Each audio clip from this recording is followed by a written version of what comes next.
Кек. Күздің салқын кеші. Таудан ескен жел денеңді қарып, өн бойыңды мұздатып жіберердей. Бүгін оқуынан кеш шыққан Әсемай асыға аялдамаға қарай жүгіруде. Елмен бірге жанталаса автобусқа әрең мінген қыз екі аяқтап тұру мүмкін емес, көпшіліктің арасында әрең сыйып тұр.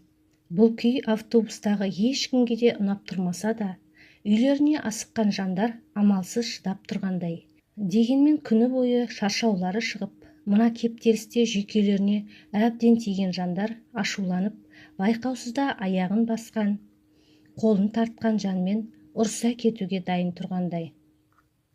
Ту, аяғыңызды байқасаңызшы, бастыңыз ғой. Енді қалай тұрамын? Аспанда ұшпайтын шығармын. Мына мінгендер кіріп сыймай жатырмыз, деп екіншісі де сіркесі су көтермей тұрғанын сездіргендей. Күнделікті үйренген кептелісімен мұндай ұрыс-керіске мән бергісі келмеген Әсемай амалдап терезеге жақын жерге тұрып алды да, бар ойын Алматының кешкі әсем көрінісін тамашалап жолын жалғастырды. Автобус соңғы аялдамасына жақындай түскен сайын іштегілер де азайып, отыратын орындар босап қалды.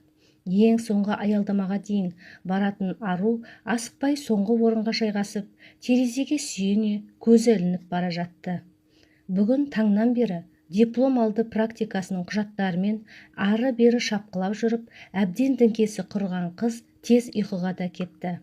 Өзіне қадалып қарап тұрған көзқарасты сезгендей, жағымсыз күйде көзін ашқан Әсемай расында өзінен көз алмай отырған жүзі суық жігітке назар ауды. Суық көзқарасынан бойы бірден мұздап сала берген қыз жан-жағына қарап, өзіне қорған болар жанды іздердей. Қою қараңғылық өз күшіне де енгендей. Соңғы аялдамаға келіп тоқтаған автобус ішінен санаулы адам түсті.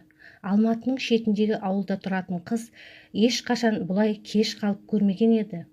Салқын самал әсерінен бойы да тоңып, жылдам қадам басқан қыз аяқ алысын тездетіп үйіне қарай асықты.